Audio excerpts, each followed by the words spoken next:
body like a kind of shield. I was charged and excited and, all of a sudden, a little bit scared. This was new territory for me. If I didn't turn tail and run right now, I was about to do something I'd barely even had the guts to imagine. Michael, his green eyes both gentle and hungry, took the purse from my hands and placed it on a chair. Straightening up again, he brushed my hair away from my neck, and then he kissed me, gently, right above my collarbone. A shiver ran down my spine. "Is this okay?"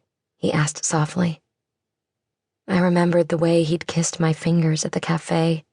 I remember how I'd said to him, "Let's get out of here." I wanted this. "Yes," I breathed. "It's more than okay." His lips moved up my neck, his tongue touching my skin ever so lightly. He traced a finger along my jawline and then slowly drew it down again, stopping at the low neckline of the dress. I waited, trembling, for him to slip his hand inside the silk. But he didn't. He paused, barely breathing, and then he reached around my back and found the slender zipper between my shoulder blades.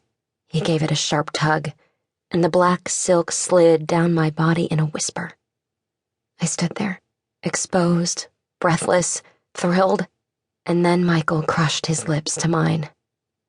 We kissed deeply, hungrily. I ran my palms up his strong arms, his broad shoulders. He reached under me and lifted me up, and I wrapped my legs around his waist. He tasted like wine.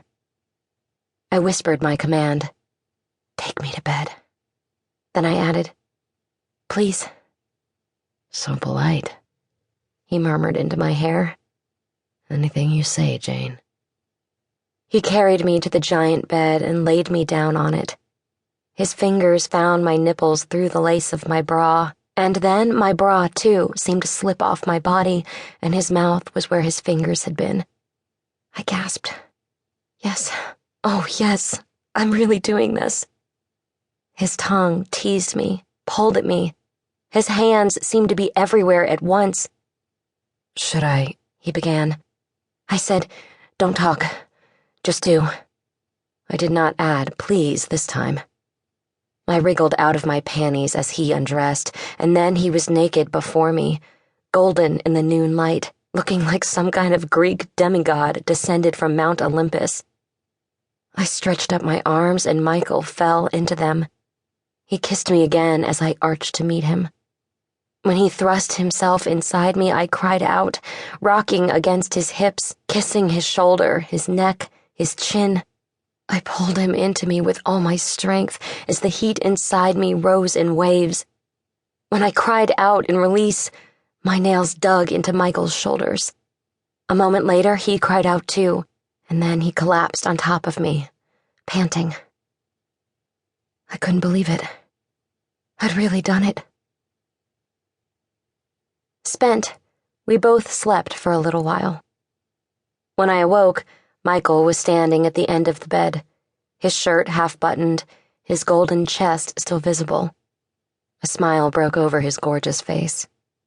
"Jane Avery, that was an incredible lunch," Michael Bishop said. "Could I interest you in dinner?" I smiled back at him from the tangle of ivory sheets. As perfect as he was, as this had been, today was a one-time deal. I wasn't ready to get involved again. "Actually," I said, "thank you, but I have other plans." He looked surprised. A guy like Michael wasn't used to being turned down. "Okay," he said after a moment. "I get it." I doubted that he did. "It's not you," I thought. "It's me."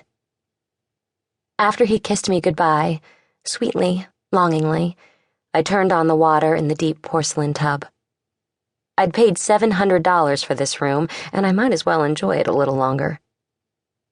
I sank into the bath, luxuriant with lavender-scented bubbles. It was crazy what I'd done, but I'd loved it. And I didn't feel cheap. Au contraire, I felt rich.